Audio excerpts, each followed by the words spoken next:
When Jesus sent out 70 of his disciples to preach the gospel and to heal the sick and cast out demons, you can read about this in Luke chapter 10.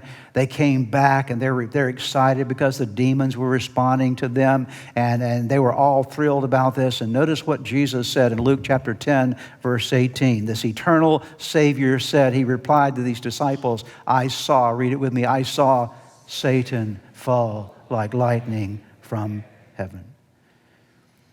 From the time, listen closely, from the time of Satan's fall, the time of the creation of mankind, and the sin of Adam and Eve in the garden, all of us have been contaminated with the ugly spirit of pride. I'll say that again. All of us have been contaminated with the ugly spirit of pride.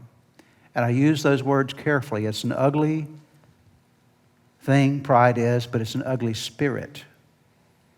It's not just a character trait. It's not just something as, oh yeah, people have it from time to time. No, it's something that is a spiritual thing that gets rooted inside of us that needs to be driven from our lives. And when we are prideful, we're trafficking in demonic territory.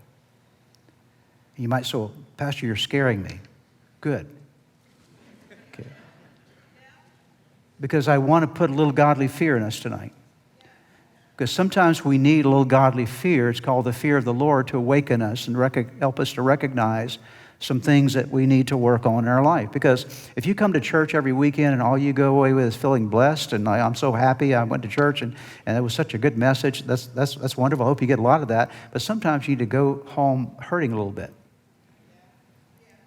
Not in a negative way, but making yourself think about where you are with your life and thinking about where you are in your relationships and thinking about what's really going on inside of your life so that you can allow God to work in you and me as we need Him to do in our lives. And so when we're prideful, when we're arrogant, when we're prideful, we're trafficking in demonic territory. And this is why pride is so dangerous. It's why it's so destructive, because its roots are demonic and its impact is hellish.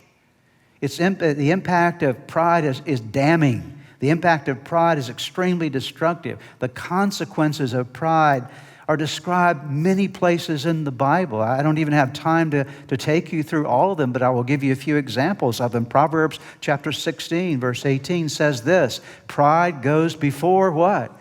Destruction. It goes before destruction. This is demonic in nature because the thief comes to steal, kill, and destroy. Pride goes before destruction, a haughty spirit before a fall.